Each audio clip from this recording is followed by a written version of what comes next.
BJP सरकार जब से पहले और आज आई है 5 दफा पहलगांव में ही अटैक होते रहा। मैं गृह मंत्री जी से पूछना चाहता हूं कि इसके लिए कौन जिम्मेदार है। अगर वो जिम्मेदार है तो अपनी कुर्सी खाली करने दो। मोदी जी को क्या हुआ, इतना चर्चा हो रहा, यहां नहीं वहां नहीं, फिर कहां है, आकाश में बैठे क्या यूनाइटेड स्टेट्स ने इसमें इंटरफियर किया? अगर हां तो किसके कहने पर और किन शर्तों पर आपने किया? उन्होंने दावा किया कि I stopped, sir inverted comma में, I stopped a war between India and Pakistan. राष्ट्रपति ट्रंप एक बार नहीं, 2 बार नहीं, 10 बार नहीं, 20 बार नहीं, 29 बार ये बात दोहरा चुके हैं। अब मेरे भाषण खत्म होने तक 30 हो जाएगा।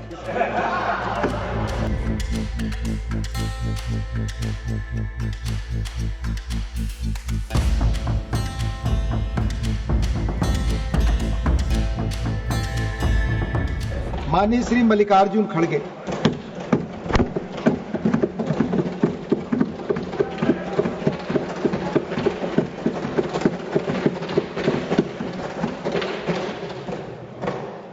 बहुत दीर्घ समय तक 1 घंटा 5 minute please no comment, please no comment, please. भाषण मैंने सुना, कल भी 1 घंटा सुना था जब वो लोकसभा में कर रहे थे, और अब उसमें नए पेज जुड़े क्या मुझे मालूम नहीं है, लेकिन जो बातें उन्होंने कल दोहराए थे वही बातें आज हमको फिर वो याद दिला रहे हैं और बता रहे हैं। इसीलिए मैं उनको धन्यवाद देता हूं, क्योंकि हमारा समय भी हमारा समय न जायज हो कि उसको उनको जो कुछ वहां कहना था यहाँ कहे, तो हम जल्दी समझ में हमको आता है। सर, डिप्टी चेयरमैन जी, मैं आपका आभारी हूं कि आपने मुझे बोलने का मौका दिया। मैं सबसे पहले पहलगाम में हुए क्रूर आतंकी हमले में मारे गए लोगों को श्रद्धांजलि देता हूं और उनके परिवार के प्रति अपनी गहरी संवेदना व्यक्त करता हूं।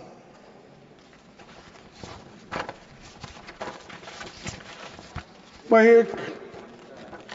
ये कहूंगा, एक बात वो भी सुनेंगे तो उनको भी अच्छा लगेगा। मेहंदी वाले हाथों ने पति की लाश उठाई है। बेबस रोते बच्चों ने पापा की जान गंवाई है। अश्रु भरे लाचार खड़ी बेबस नारी को देखा है। पहलगाम घाटी में हमने अपनों को मरते देखा है।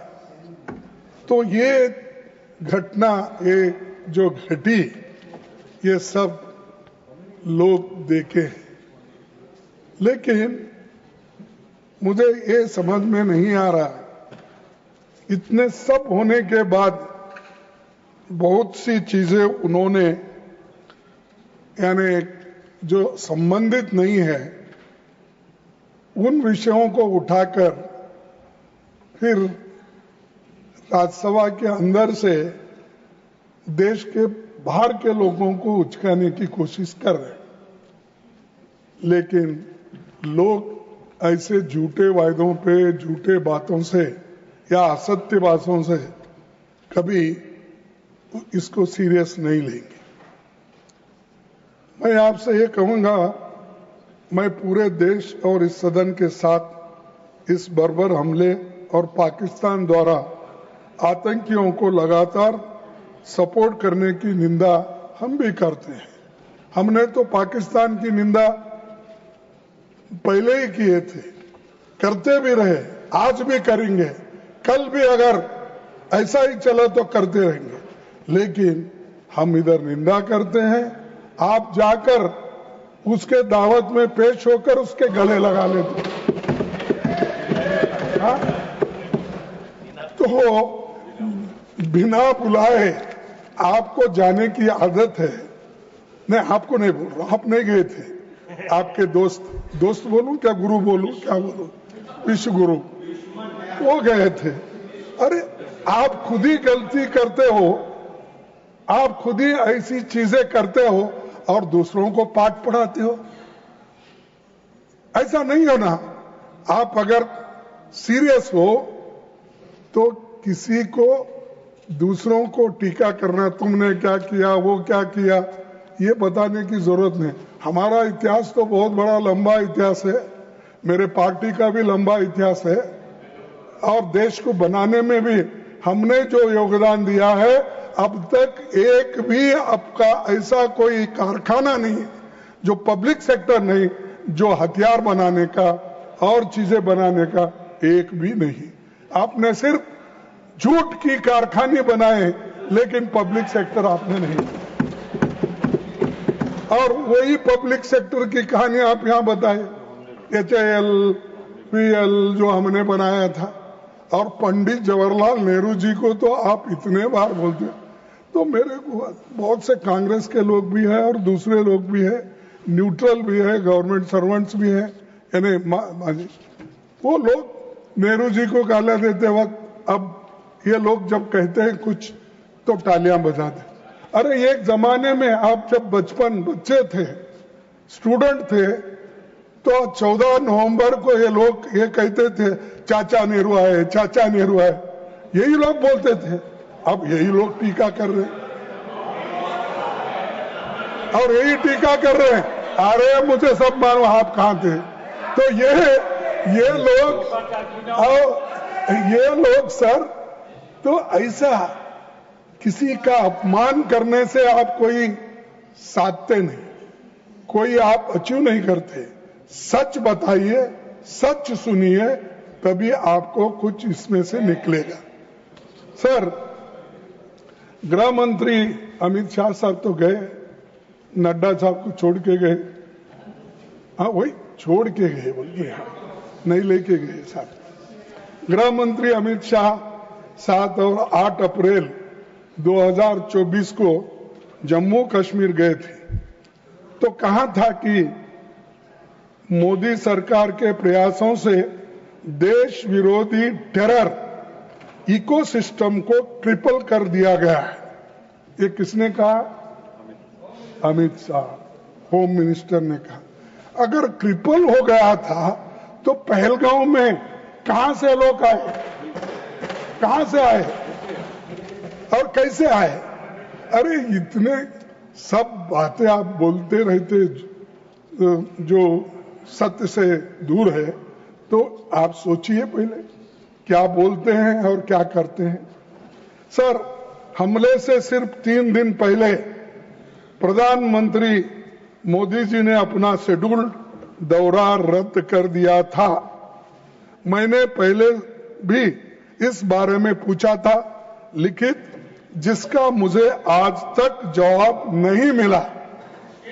क्या सरकार को पहले से किसी हमले की आशंका थी?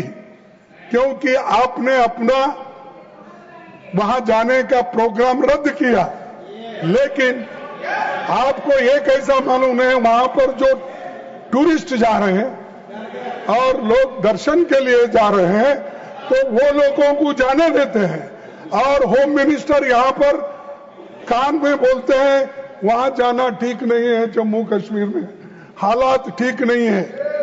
तो ये मैं क्या कहूं?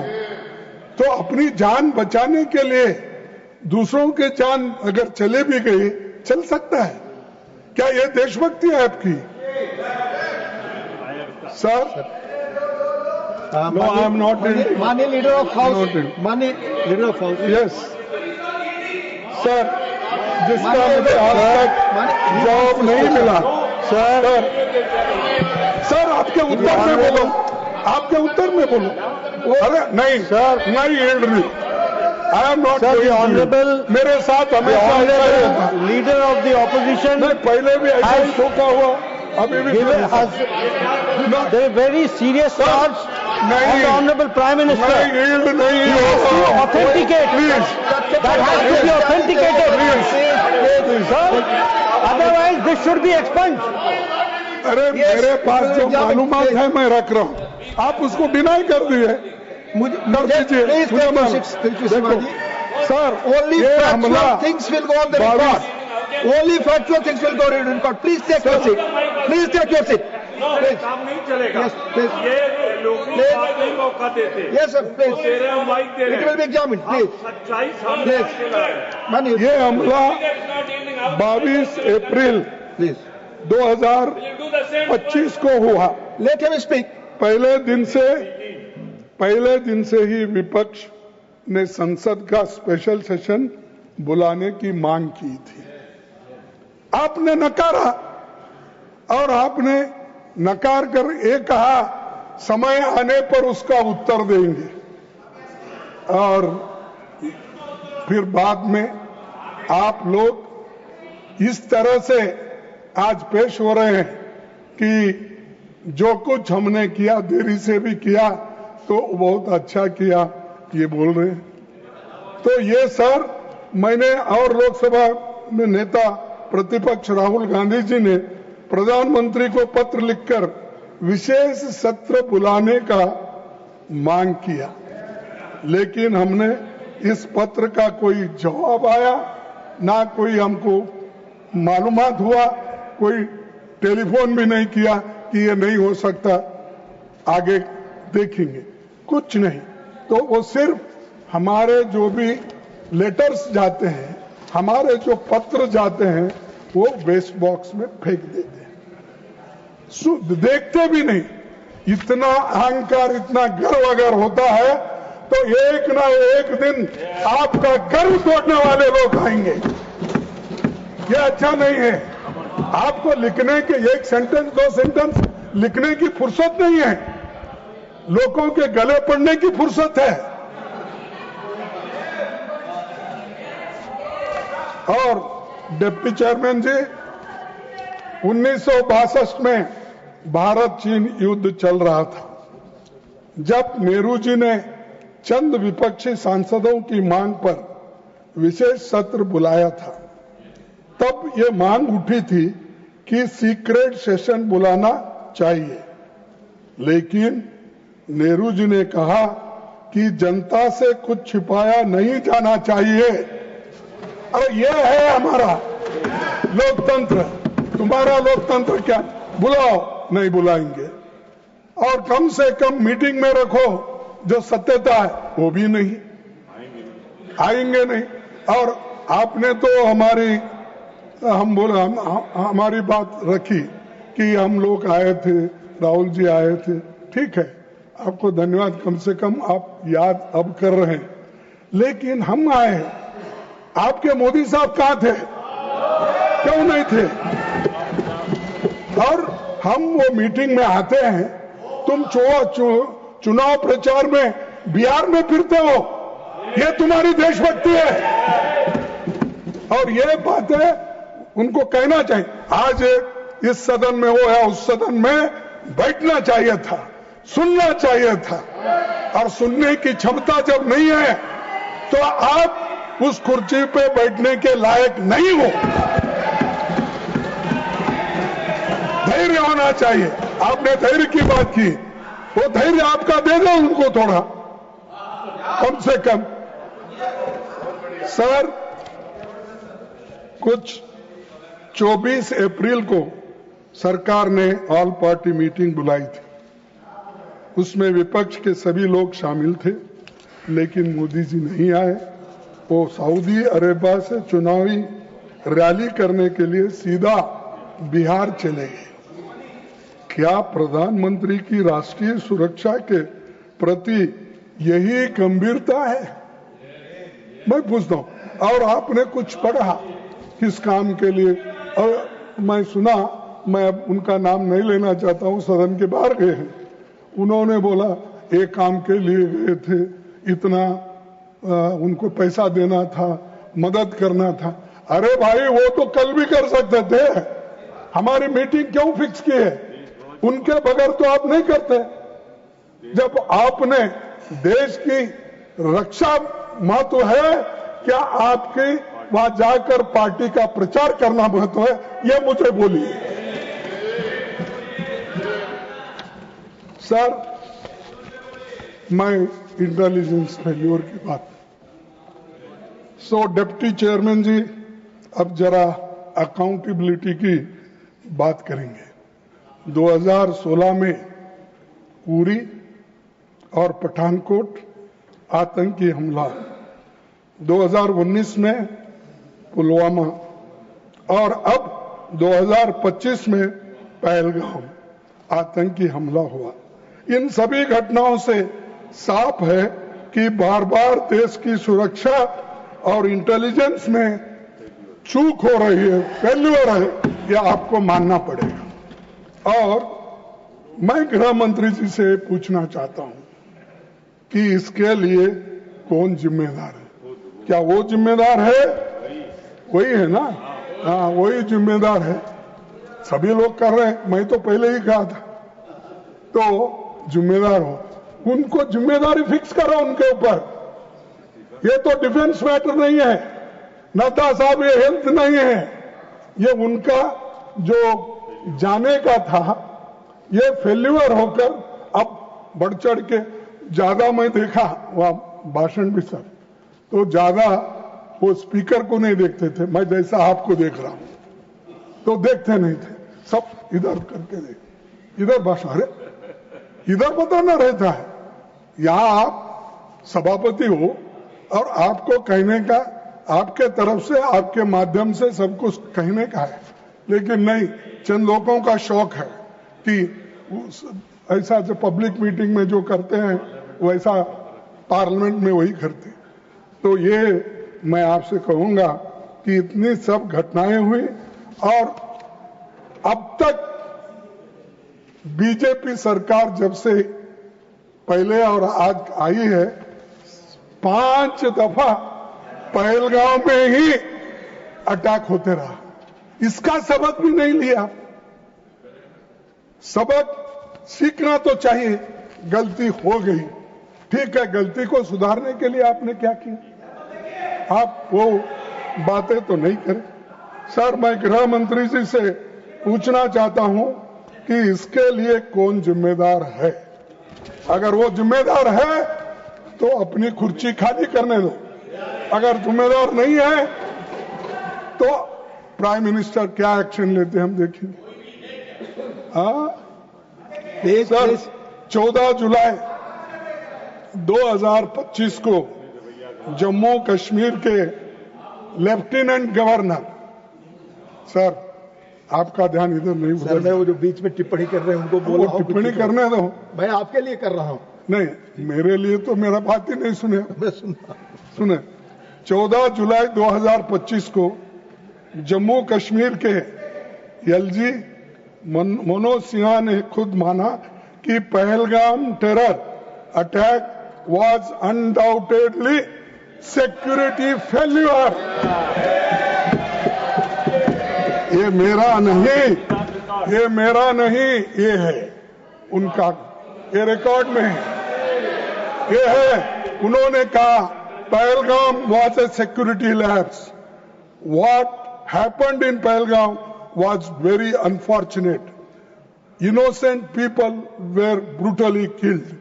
I take full responsibility for the incident, which was undoubtedly a security lapse।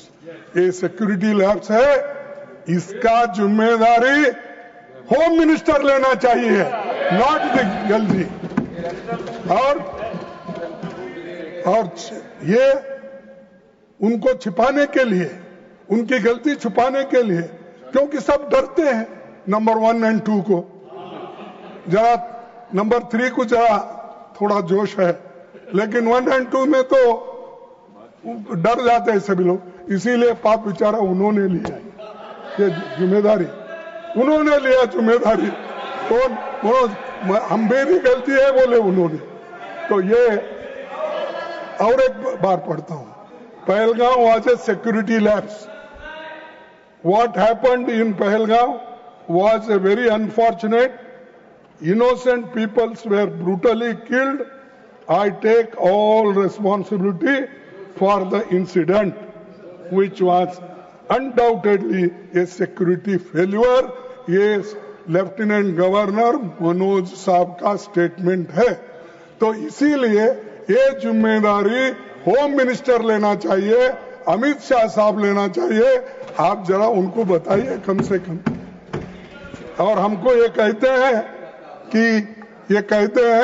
कि कांग्रेस ने वो किया. अरे छोड़ो भाई, कितने दिन कांग्रेस उसके नाम पे कितने दिन जिंदा रहना चाहते हैं? उसी गोली पे जिंदा रहना चाहते हैं? आपका कुछ बताओ ना, काम किए सो. अरे हम तो पाकिस्तान के 2 टुकड़े करके इंदिरा गांधी जी ने आजादी दिलाई, बांग्लादेश को आजादी दिलाई. तुम तो अरे आप तो सुनो, आप तो पहाड़ खोद के चूहे निकालने वाले. सर ये लोग पहाड़ खोद के चूहा निकालने वाले लोग हैं. तो हम लड़ने वाले लोग हैं ना, और लड़ते लड़ते देश को बचाए और जान भी दिए हमारे लोग. ये है हमारी पार्टी और हम. सर, मैं दूसरी बात, अगर एलजी ने माना कि ये सिक्योरिटी फेल्योर था, तो अकाउंटेबिलिटी कब तय होगी? बड़ा भारी सवाल. क्या उन्होंने ये बयान गृह मंत्री जी को बचाने के लिए किया, या गृह मंत्री जी ने उसको ये बात कहने के लिए कहा? ये आप ही बता सकते हैं, हम नहीं. 100 दिनों से आतंकवादी न्याय के कटघरे से फरार थे. यदि आतंकवादी पुंछ, गगनगिर और गुलमर्ग के हमले में भी शामिल थे. अभी बताया गया कि तीनों आतंकवादी मारे गए. 3 अब बाकी के जितने भी हैं उसका हिसाब आप ही दे सकते हैं. हमारे को जो मीडिया से मिलता है या लोगों से मिलता है वही हमारे पास इंफॉर्मेशन होता है. तो अगर 3 मारे गए तो बाकी के किधर गए, कहाँ हैं, कहाँ फंसे हैं, कहाँ छुपे हैं, उसको ढूंढ निकालो ना. ढूंढ निकाल के ऐसा बताओ कि हम ढूंढ निकाले, ये 3 को तो हमने खत्म कर दिया, और बाकी के 6-7 लोग जो भी हैं उनको भी ढूंढ निकाल के हम उसका पीछा करेंगे. तो ये मास्टरमाइंड के बारे में कल कहा था, आज इसके बारे में भी. सर, मैं और एक चीज आपसे कहना चाहूंगा कि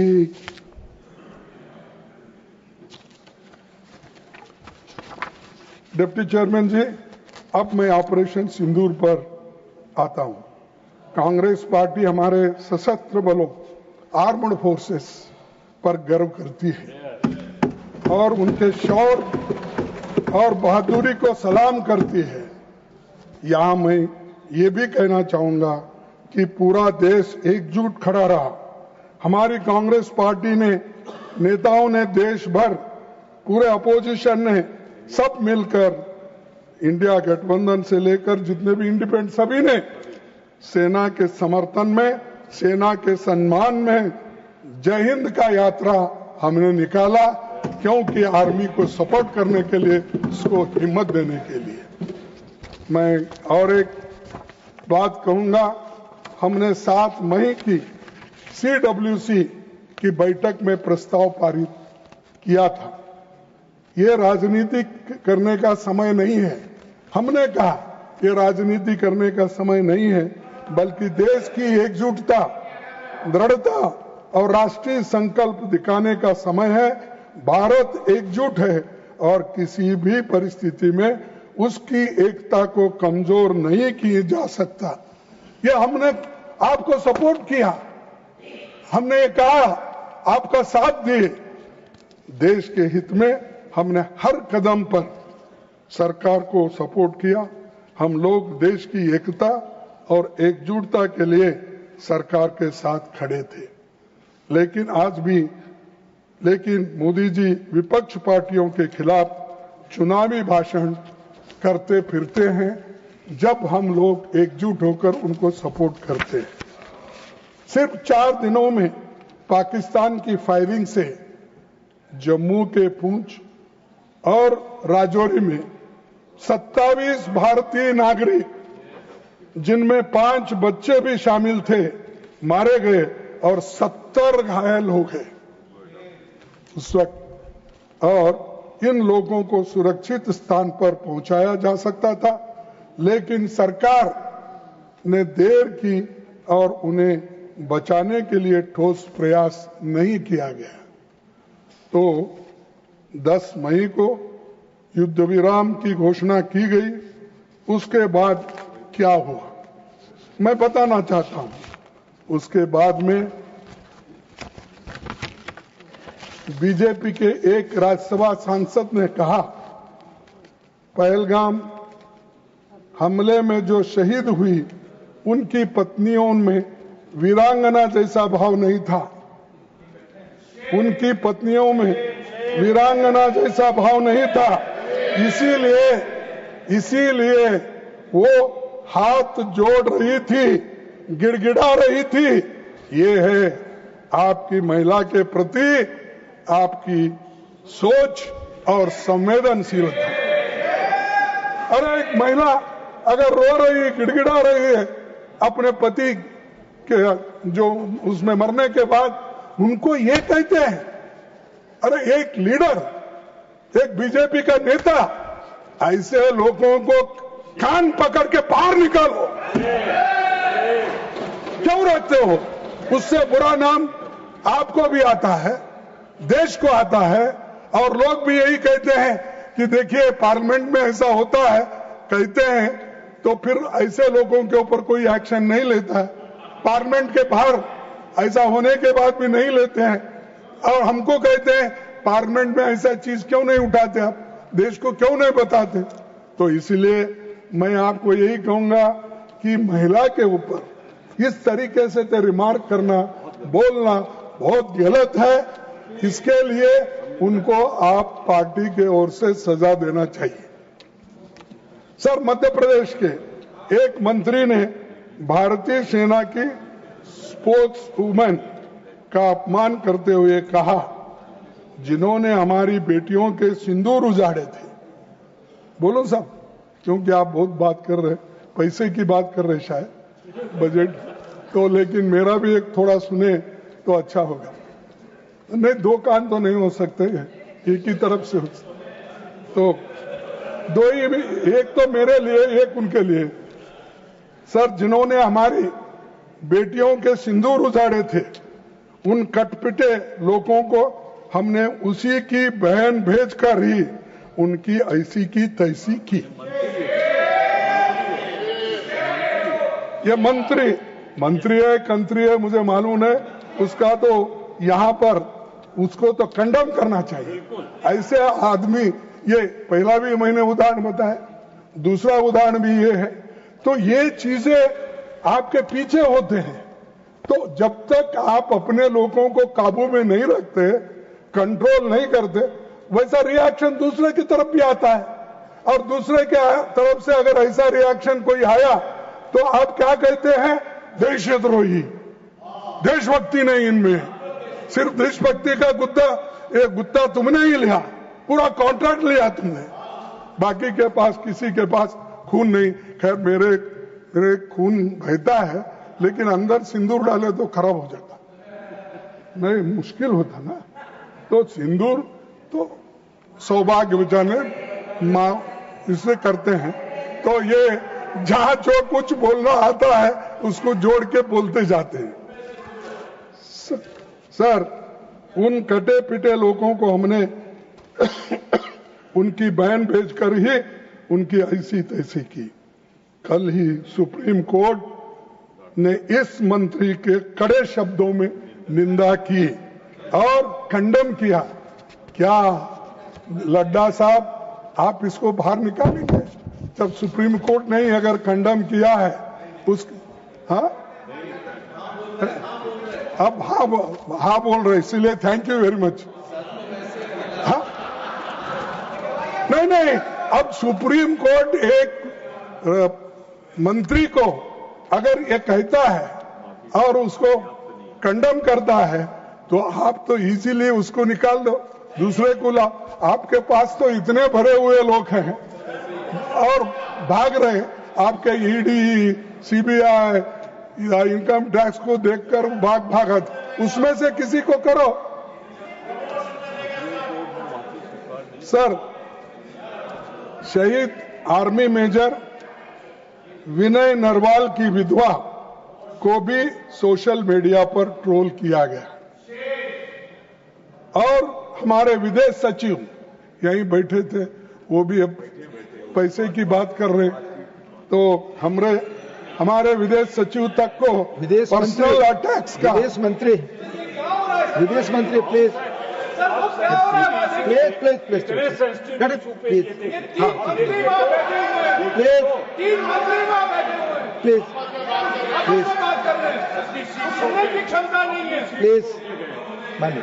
सर प्लीज हमारे विदेश सचिव तक को पर्सनल अटैक्स का निशाना बनाया गया। मैं पूछता हूं, इन शर्मनाक बयानों पर बीजेपी सरकार ने क्या कार्रवाई की और क्या एक्शन आपने लिया, ये यहां पर आपने नहीं बताया। देशभक्ति पर बड़ी बड़ी बातें करने में मोदी जी का कोई जोड़ नहीं है, कोई मुकाबला नहीं कर सकता, तो इतना बड़े बड़े बातें वो करते हैं। मंत्री बैठ के क्या कर रहे हैं सर? प्लीज आप बैठ जाए, आप बैठ के शांति हो जाएगी। जयराम जी आप बैठे, अरे आप बताइए, आप बैठे और शांति हमको सुन रहे हैं। प्लीज सर, आप सदन डिस्टर्ब कर रहे हैं। Please finance minister wants to tell something. Sir आप सवाल उठाने वाले कर रहे हैं सर, आम और नागरिकों पीछे को से माननीय जयराम रमेश जी, मोदी जी तीन का मंत्रीगण बात कर कोई रहे हैं, जोड़ हर नहीं एक है, इनके विषय पर का सवाल ऊपर ही हमसे इधर पूछे, बात हो रही है और उनको सुन आप भी सवाल रहे। उठाने वाले इतना गुस्सा से आम और नागरिकों जवाब को भी देंगे गिरफ्तार हमारे करते समय हैं। सब जब आएगा, पीछे से लेकिन इतना गुस्से का आवश्यकता इनके नहीं है। अपनी पार्टी के लोग शहीदों का, सेना का अपमान करते हैं, लेकिन जब इनके अपनी पार्टी के लोग शहीदों का, सेना का अपमान करते हैं तो मोदी जी चुप क्यों बैठे हैं, चुप्पी क्यों साधे हैं? इसके ऊपर एक्शन लेना चाहिए। तो सर, मैं आपसे ये निवेदन करना चाहता हूं और साफ कहना चाहता हूं कि पहलगांव में हमले और ऑपरेशन सिंदूर को बीजेपी द्वारा पॉलिटिसाइज करने की कोशिश की गई और वही कर रहे हैं अभी भी, हर स्टेटमेंट में, हर बयान में, हर वक्त यही बात करते हैं पॉलिटिक्स की।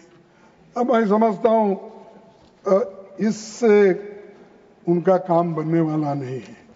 देश के लिए हमको लड़ना पड़ता है, सब मिलकर काम करना पड़ता है, लेकिन आज हम देखते हैं कि किसी को दोष देके वो खुद अपने आप को बचाने ला चाहते हैं। सर, डिप्टी चेयरमैन जी, अब मैं सीज फायर पर आता हूं। पहलगाम हमले के जवाब में भारत ने ऑपरेशन सिंदूर चलाया, हमारी सेना ने जोरदार अटैक किया, हम फ्रंट फुट पर थे, पाकिस्तान ने घुटने टेक दिए थे, हमारे सामने गिड़गिड़ा रहा था, ऐसा आपका कहना है। अब अरे मैं था क्या, उनके पास है सब फाइल, वो सब करते हैं, तो आपको क्यों चिंता है भाई? तो आपका कहना है, हम जब सरकार के ओर से कोई बयान आता है तो उसमें सही चीजें होंगे यही समझते हैं, लेकिन फिर अचानक युद्ध विराम की घोषणा हुई। सवाल यह है कि घोषणा किसने की और कहां से हुई, और किस जगह से हुई ये हमको मालूम करना था। सर, इस सीज फायर की घोषणा हमारे प्रधानमंत्री ने नहीं की, विदेश मंत्री ने नहीं की, रक्षा मंत्री ने भी नहीं की, बल्कि वाशिंगटन से अमेरिका के राष्ट्रपति ट्रंप ने की। उन्होंने दावा किया और उन्होंने दावा किया कि I stopped, sir inverted comma में, I stopped a war between India and Pakistan. ये ट्रंप ने कहा, हम सभी ने सुना, वो भी सुनने के बाद भी ये सब ऐसा हो रहा है, लेकिन मानने के लिए तैयार नहीं है। सर, राष्ट्रपति ट्रंप एक बार नहीं, 2 बार नहीं, 10 बार नहीं, 20 बार नहीं, 29 बार ये बात दोहरा चुके हैं। अब मेरे भाषण खत्म होने तक 30 हो जाएगा। सर, राष्ट्रपति ट्रंप ने बार बार ये भी कहा कि उन्होंने ट्रेड का इस्तेमाल कर युद्ध रुकवाया। ये जो ट्रेड का उन्होंने धमकी दी और धमकी देकर उन्होंने युद्ध रुकवाया। और अब ये ट्रेड की बात किसके फायदे के लिए की? कौन है वो महाशय? देश बेचकर पैसा कमाना चाहता है? कौन व्यक्ति है वो? और उसके सपोर्ट में कौन लोग ठहरे हैं? क्या प्रधानमंत्री ठहरे हैं? नहीं, ऐसा तो नहीं, वो बड़े देशभक्त थे। और कौन ठहरे? शाह साहब ठहरे? नहीं, वो तो कभी ठहरेंगे नहीं, ऐसी गलत बातें नहीं करेंगे। फिर किसने किया? अदानी के पीछे कौन है? प्लीज बैठकर कमेंट नहीं, मिस्टर शक्ति सिंह गोयल, राष्ट्रपति, it's completely wrong, it will not go on the record and you are not allowed to speak like this. Please, I warn you, mister Shakti Singh Goyal, no, आप अलाउ नहीं कर रहे हैं, आप अलाउ नहीं कर रहे हैं कि बोले। प्लीज, दिस ने will not go on the record. Please, माननीय प्रधानमंत्री पे कोई टिप्पणी नहीं। प्लीज, बार बार ये भी कहा कि उन्होंने ट्रेड का इस्तेमाल कर युद्ध रुकवाया।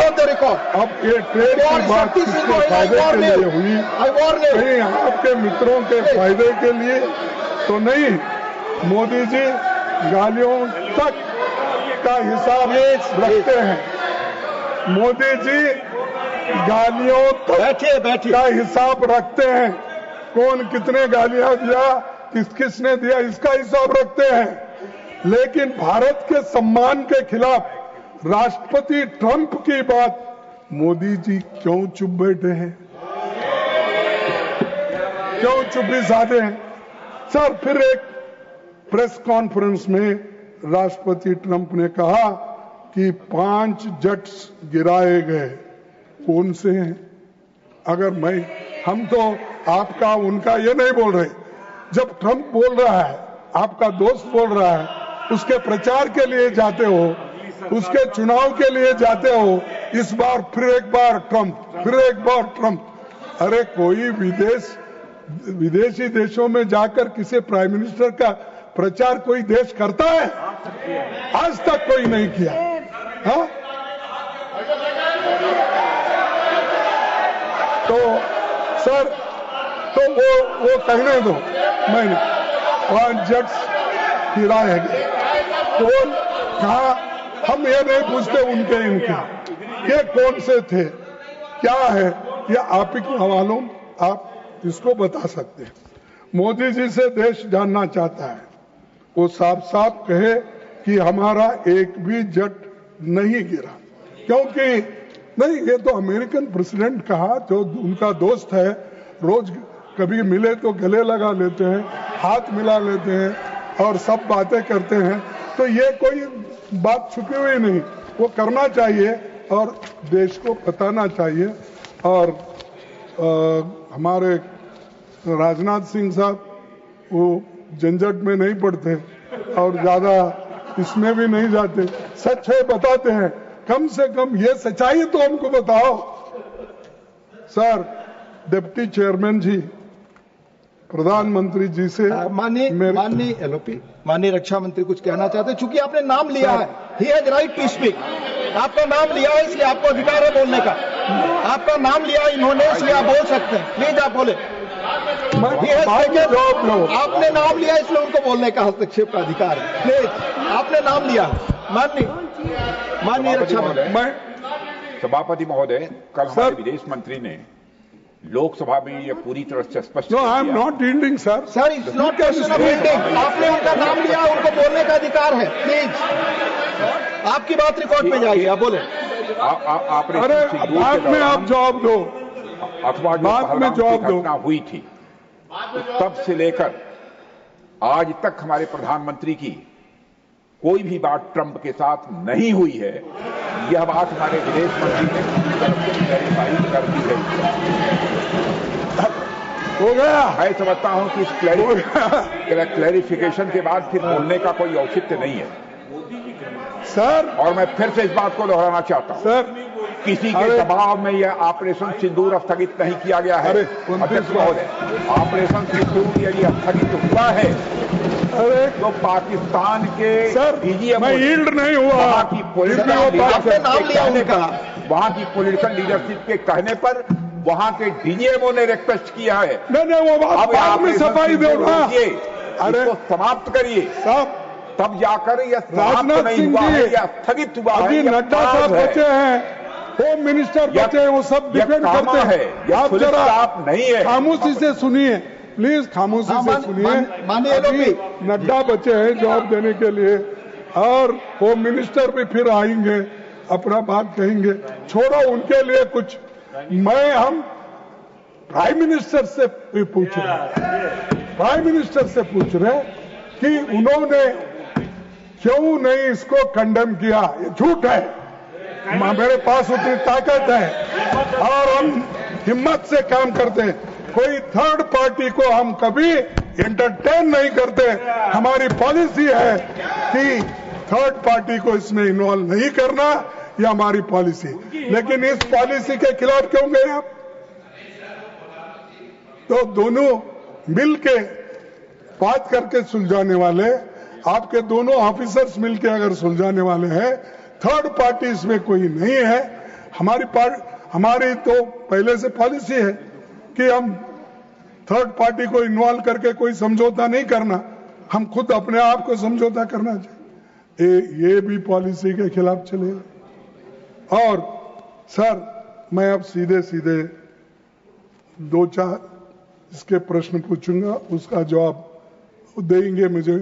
क्योंकि हमारा सवाल ज्यादा प्राइम मिनिस्टर से है।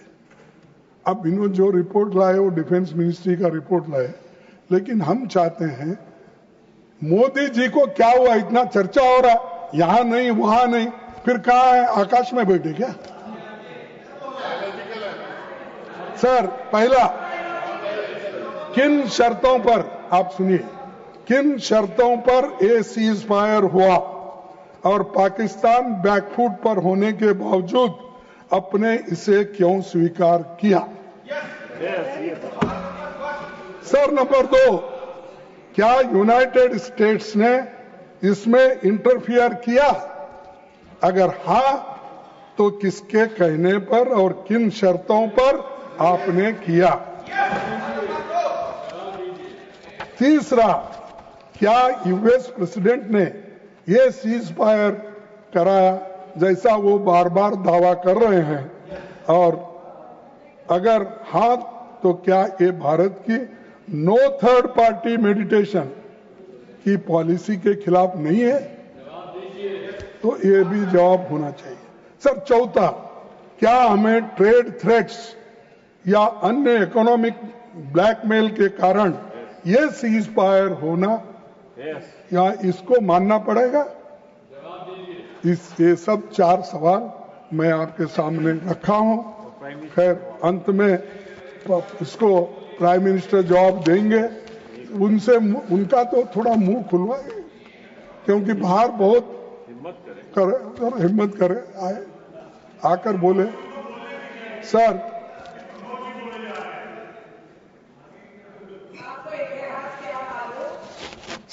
अब फॉरेन मिनिस्टर तो चले गए, लेकिन मैं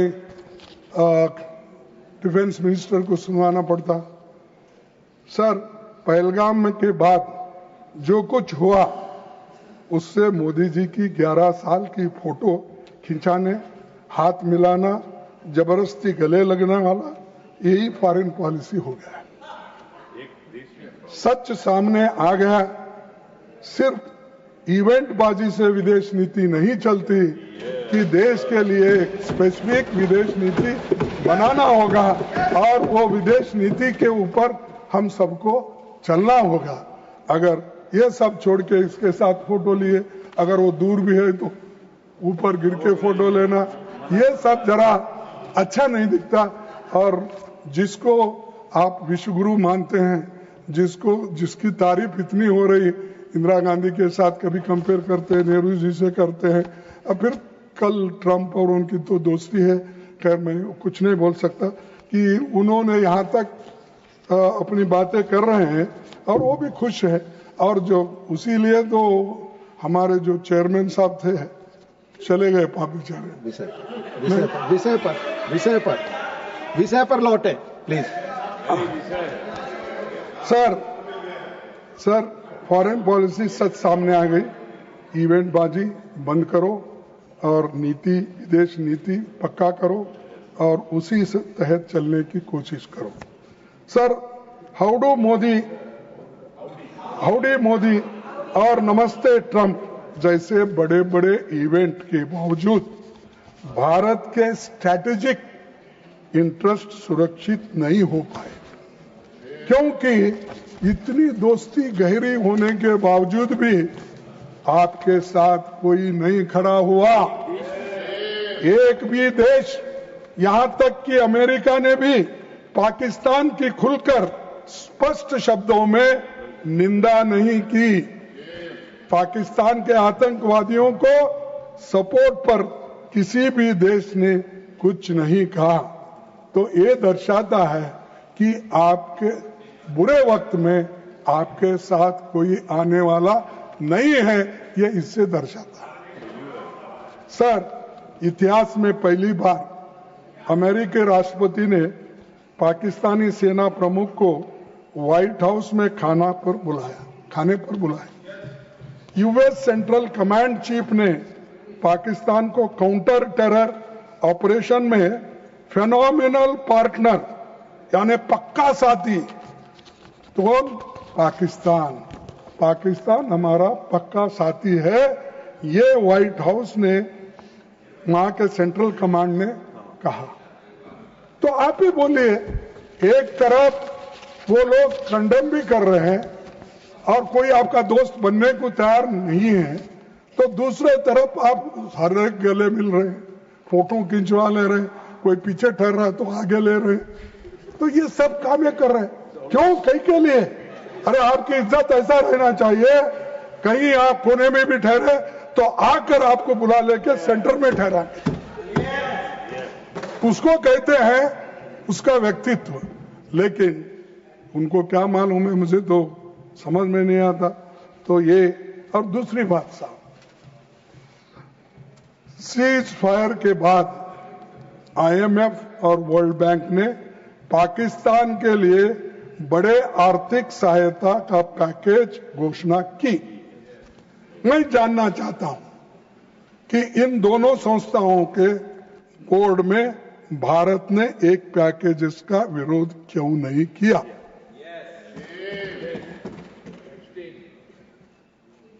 मैं आपसे सवाल कर रहा हूं, मैं जानना चाहता हूं कि इन दोनों संस्थाओं के बोर्ड के भारत ने इन पैकेज का विरोध क्यों नहीं किया? ये जो आईएमएफ, वर्ल्ड बैंक एक पाकिस्तान को आर्थिक मदद दिलाने में, वो लेने में सक्षम हो गए, वही पैसा टेररिस्ट को जाता। आपने कहा सभापति महोदय, मैंने पहले भी किया है और बाद में भी सर, और इसीलिए लोकसभा में बोलते मैंने किया है सर, और राज्यसभा मैं में आपको बोलते और भी मैं और आपको और भी बताना चाहता हूं कि डिप्टी चेयरमैन साहब, प्रधानमंत्री चुप क्यों है और क्यों इसका विरोध नहीं करे? हमको भी कारण बताइए, क्योंकि हम तो आपको कहे हैं, आपके साथ हैं, देश के रक्षा के लिए, एकता के लिए, अखंडता के लिए हम तो सभी साथ खड़े हुए हैं, सारे अपोजिशन के पार्टी के लोग और रूलिंग के लोग भी, सब चंद लोग सभी साथ में हैं। तो मेरा एक जो कहना है, ये कहना है कि इतने लोग तुमको दोस्ती तुमने बनाई, लेकिन एक दोस्त भी तुम्हारा साथ नहीं दिया और उल्टा तुम्हारे विरोध में रहने वाले लोगों को उन्होंने पैसे से मदद करवाया और सारी चीजों की मदद उन्होंने की। जिन्होंने अवार्ड भी दिया वो भी नहीं खड़े। सर, डिप्टी चेयरमैन जी, जब प्रधानमंत्री मोदी चुप रहे तब 3 शीर्ष डिफेंस ऑफिशियल्स ने महत्वपूर्ण खुलासे किए। कौन से खुलासे? पहला खुलासा है 30 मई 2025 को CDS general Anil Chauhan Singapore में बोले कि ऑपरेशन के पहले 2 दिनों में टैक्टिकल मिस्टेक्स हुई। ये मेरा नहीं साहब, ये उन्हीं की बात है। उन्होंने ये कहा, chief of defence staff admits to losing aircraft rectifying plan to hit Pak deep, और उन्होंने खुद इसको माना है। और मैं ये उनसे पूछना चाहता हूं कि जब आपके लोग बाहर बोलते हैं तो हमसे चीफ ऑफ डिफेंस स्टाफ भाई CDS admits to losing aircraft, इसको तो बोलते हैं उन्होंने, लेकिन आप नहीं बोलते। ठीक है, ये आप ही का आदमी है, आपका ऑफिसर है, तो मैं ये पूछना चाहता हूं इसके बारे में आपकी क्या राय? सर, 30 मई 2000 को CDS general Anil Chauhan Singapore में बोले कि ऑपरेशन के पहले 2 दिनों में टैक्टिकल मिस्टेक्स हुई। और दूसरा, 30 जून 2025 को इंडोनेशिया में डिफेंस अटैची ने कहा कि पॉलिटिकल कंस्ट्रेंट्स ने मिलिट्री डिसीजन मेकिंग को हैम्पर किया। तो उन्होंने कहा कि गवर्नमेंट जल्दी डिसीजन नहीं ले रही है, इसके लिए हमारे को ये दिक्कतें आई है, उन्होंने कहा। यानी ये सरकार की गलती है, सरकार समय पर उनको मदद नहीं की, उनकी बात नहीं सुनी, इसीलिए ये हुआ। ये कौन कहते हैं? Lost jets as orders were to not strike Pak forces. We did lose some aircraft, and that happened because of the constraint given by the political leadership to not attack the military establishment and their Pakistan air defenses. अरे harden आप एक तरफ देते हो और दूसरे तरफ आप कहते हो कि लड़ाई हमारे लोग लड़ेंगे 100 फीट 100 माइल तो नहीं बोले, 100 किलोमीटर अंदर घुस के हमने ये किया। अब बोल रहे हैं कि आपके डिफेंस ऑफिसर्स कि हमको निर्णय ही नहीं लेने देते, और निर्णय नहीं लेने की वजह से ये सब कुछ हुआ है, ये उन्होंने बताया, हमारा नहीं ये कहना, तो उनका है। सर, दूसरा 4 जुलाई 2025 को उपसेना प्रमुख ने कहा, ऑपरेशन सिंदूर में भारत पाकिस्तान से नहीं बल्कि चीन से ही लड़ रहा था। पाकिस्तान से नहीं, चीन से ही लड़ रहा था। ये बातें उन्होंने कहा। China gave Pakistan live inputs on Indian development. खेलो, झूले में खेलो उनके साथ, हाँ, अहमदाबाद में झूले में खेलो। ये आज आपकी का एक ऑफिसर ये कहता है, ये मैं बता रहा हूं आपको। और सर, ये जुलाई 25 को ये हो गया। फिर उसके बाद ये वही चीन है जिसे मोदी जी ने गलवान क्लैश के बाद क्लीन चिट दी थी और 19 जून 2020 को प्रधानमंत्री ने कहा था ना तो कोई घुसा है ना कोई घुस आया है। हमने कहा साहब आप सत्य बोलो, आप दिल खोल के बोलो, मैं बैठ जाता। ये बोले या नहीं बोले ये बोलो। आप तो झूठ नहीं बोलते मैं समझा था, लेकिन मैं पहले बोलता था मोदी जी को झूठ जबकि 15 लाख 2 करोड़ MSP वो ये झूठा सब बोलते संसदीय थे। शब्द है, तो- झूठा संसदीय हाँ? शब्द, झूठा संसदीय शब्द है, झूठा संसदीय शब्द है। अरे असत्य साहब, और पार्टी ने जो समय दिया था उससे अधिक समय आप पार्टी का ले रहे हैं।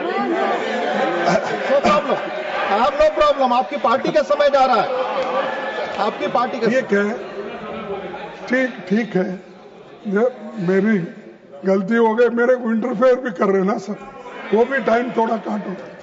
सो ये वही क्लीन चिट दी थी और 19 जून 2020 को प्रधानमंत्री ने कहा था ना तो कोई घुसा है ना कोई घुस आया है। मैं प्रधानमंत्री से पूछना और चाहूंगा कि हमारे डिफेंस ऑफिशियल्स में के स्टेटमेंट्स पर उनका क्या कहना है और आपका क्या कहना है। रक्षा मंत्री जी का कहना क्या है, प्रधानमंत्री जी का कहना क्या है कि ये सब जो मैंने आपको इतने सभी कागज दिखाए ये तो ऑथेंटिक है, फिर ऑथेंटिसिटी करो मत बोलो, ये ले लो उन्हें, तो आप देख लो ढूंढ लो, तो ये आपकी है सर। और एक सभापति जी, उपसभापति जी, हकीकत यह है कि हम सांसदों को अंधेरे में रखा गया, हमें सभी जानकारी मीडिया के माध्यम से मिल रही थी और आज भी हमको माध्यम के जरिए ही मालूमात मिल रहे हैं। तो सर असल में किसी भी इंफॉर्मेशन या जानकारी को पहले संसद के सामने रखना चाहिए और खासकर ऐसे सेंसिटिव मैटर्स में आप अगर हमको अवगत कराएंगे तो क्लैश नहीं होता, मिसअंडरस्टैंडिंग नहीं होता। देश के इतने चंद बातें जो नहीं कहना है आप कहने के बाद हमको भी कहना पड़ता है, तो देश बड़ा है, इसको अगर लेकर आप सबसे राय लेके मशवरा लेके अगर बढ़े तो देश को अच्छा होगा। सब मैं और एक बात आपको कहना चाहूंगा साहब, सेंसिटिव मैटर्स की चर्चा के लिए हम स्पेशल सेशन की मांग कर रहे थे, तो उस वक्त आप सभी ने कहा कि हम इस बात को, हाँ, जो हमने आपसे रिक्वेस्ट की थी तो आपने ये बात को आप कह रहे थे। अरे तुम कौन होते मुझे बिठाने वाले? अरे मेरे को कोई नहीं बिठा सकता, सिर्फ मेरे लीडर बिठा सकते हैं, मेरे लोग जो चुन के लाते हैं वो बिठा सकते हैं। सर सिर्फ अभी 5 मिनट लूंगा आपका। आपकी पार्टी का समय जा रहा है, उससे मुझे कोई आपत्ति नहीं है। ठीक है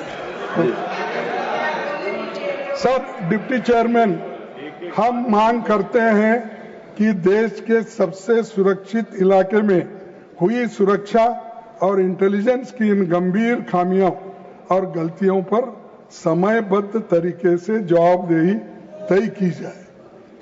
कारगिल युद्ध खत्म होने के बाद उस समय की सरकार ने कारगिल रिव्यू कमेटी बनाई थी, जिसकी अध्यक्षता खुद विदेश मंत्री जयशंकर के पिता के सुब्रमण्यम ने की थी और उनका ये जो from surprise to recording the Kargil review committee report, ऐसी एक रिपोर्ट तैयार करो, कहां गलती हो गई, क्या हो गई, सब कुछ बाहर आएगा।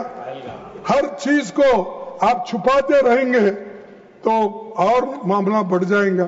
ये तो उन्हीं के पिताजी ने वाजपेयी के समय पर रिपोर्ट तैयार की थी, तो कम से कम वो कीजिए, उसको ढूंढ निकालिए क्या गलतियां हो गए। तो ये भी आप करने को तैयार नहीं है। सर, दूसरा मैं आपसे विनती करूंगा कि इस कमेटी ने 15 दिसंबर 1999 को रिपोर्ट दी और 23 फरवरी 2000 को इसे दोनों सदनों में रखा गया। हम डिमांड करते हैं कि इस मामले में भी ऐसी ही समीक्षा हो। हम डिमांड करते हैं, आप रखिए किसकी गलती हो गई, किसकी चीख हुई, ये देश के इंटरेस्ट में है। हमको ये नहीं चाहते कि आपको ह्यूमिलेट करना या आपका इंसल्ट करना, आपको कुछ कहना, नहीं, वो हम नहीं सीखे। हम मदद करने का सीखे हैं, लेकिन किसी को दोष देने का नहीं सीखे। देश बड़ा है, इसीलिए हमको मिलकर काम करना है। मैं प्रधानमंत्री से ये भी कहूंगा कि अपनी सारी गलतियों और विफलताओं के लिए कांग्रेस को ब्लेम करना बंद करो। और उनके शिष्यों से भी ये कहना चाहता हूं, अरे भाई तुम्हारा काम तुम करो, हमको दोष देने में कुछ आपको मिलेगा नहीं, प्रत्युत्तर मिलेगा, आप उसका उत्तर भी नहीं दे पाएंगे।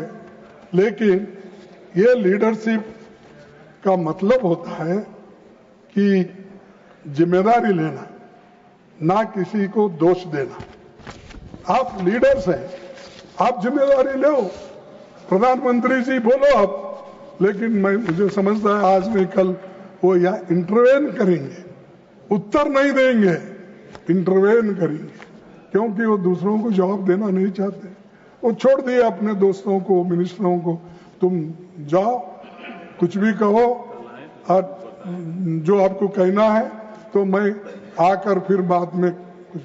ये कोई प्राइम मिनिस्टर आज तक ऐसा नहीं है, कभी ना कभी डिबेट में पार्टिसिपेट करता ही है, लेकिन 11 साल में इन्होंने कोई डिबेट में पार्टिसिपेट नहीं, घर में आके बैठते नहीं सदन में, और अगर आए तो भी वो, मैं उस हाउस में बोला था एक बार, वो जब आ रहे थे तो सुषमा स्वराज जी ने बोला कि आ गए, उनका दर्शन लो बोल के बोले। तो मैं बोला दर्शन लेने को क्या वो भगवान है? तब पूरा हाउस हंस पड़ा। हाँ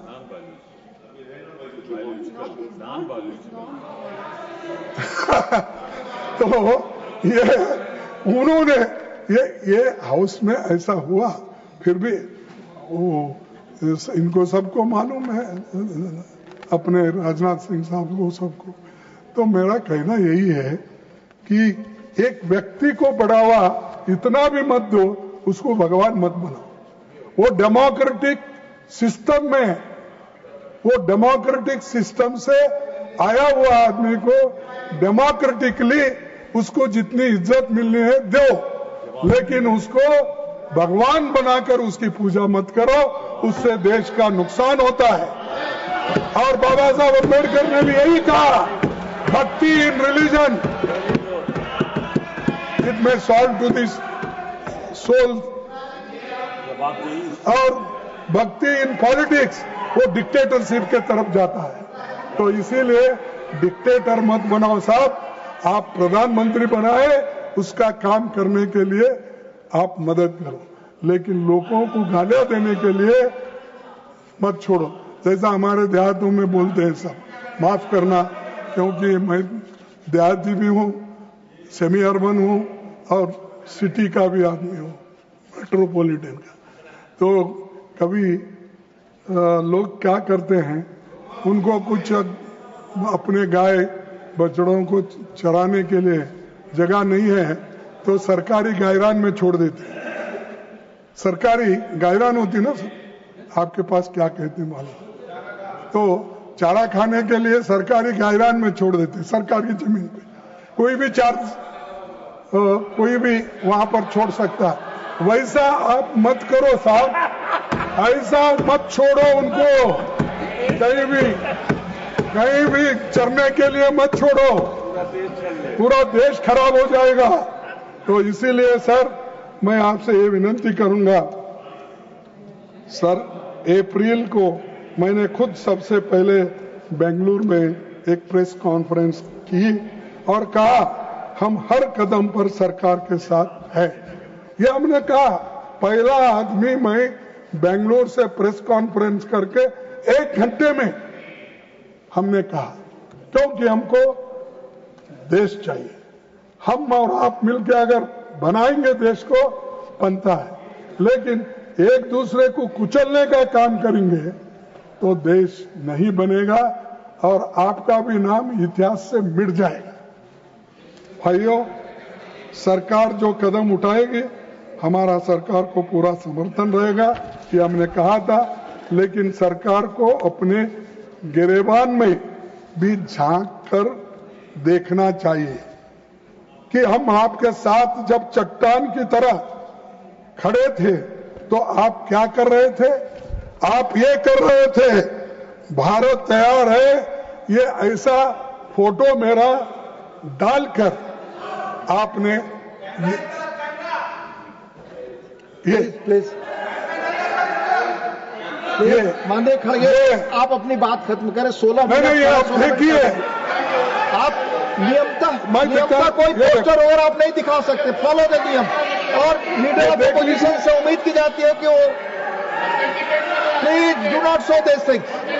नो प्लीज, किसी तरह का पैम्पलेट पोस्टर दिखाना मना है। Please sir, it will not go on the record. No, देखिए, नो, हम आपको सपोर्ट कर रहे हैं, आपके पीछे हैं, चट्टान के तरह हम ठहरे हैं, लेकिन हमको ऐसी से नहीं ये देते हैं, नहीं दिखाएगा। तो ये लानत है आप लोगों के ऊपर। ऐसे लोग देश के, हम 55 साल से गवर्नमेंट में काम किए, बाहर किए, और पॉलिटिक्स में मैं हूं, और 60 साल मैं पॉलिटिक्स में काम कर रहा हूं। 55 साल से मैं हुकूमत में, यानी एमएलए एमपी कुछ ना कुछ आपके आशीर्वाद से मिला है, लेकिन मेरे को ये सजा देते आप, मैं गद्दार हूं, हमारे लोग गद्दार हैं, ये शर्म आना चाहिए। अगर ये बात रही तो मैं कहूंगा गद्दार आप लोग हैं, जो ब्रिटिश के साथ गद्दारी, देश के साथ गद्दारी की, ब्रिटिशों को सपोर्ट किया, और गद्दारी से आजादी की लड़ाई में आपने कभी हिस्सा नहीं लिया। ऐसे लोग बैठकर आप मजाक कर रहे हो और हमकी धज्जियां उड़ाने की बात करते हो। तो सर, मैं ये कहूंगा कि आप विपक्षी नेताओं को बदनाम करने, ये आपकी असलियत, ये आपका असली चेहरा, चाल और चरित्र, ये सरकार का चैनल दूरदर्शन का 8 मई का प्रोग्राम है। तो इसीलिए जब सरकार का प्रोग्राम ही ऐसा होता है, कितना विष आप में भरा है, कितना पॉइजन आपके इसमें भरा दिल। ये दूरदर्शन 8 मई को अगर आप हाँ में हाँ नहीं मिलाएंगे साहब, आपकी गति मेरे जैसे ही होगी। आप अपनी बात करें, अब जो कहना है हमारी गति के लिए ध्यान दें प्लीज। सर, बस इस बात के साथ अपना भाषण समाप्त करता हूं। आपने मुझे बोलने के लिए समय दिया, उसके लिए आप सबको धन्यवाद देता हूं।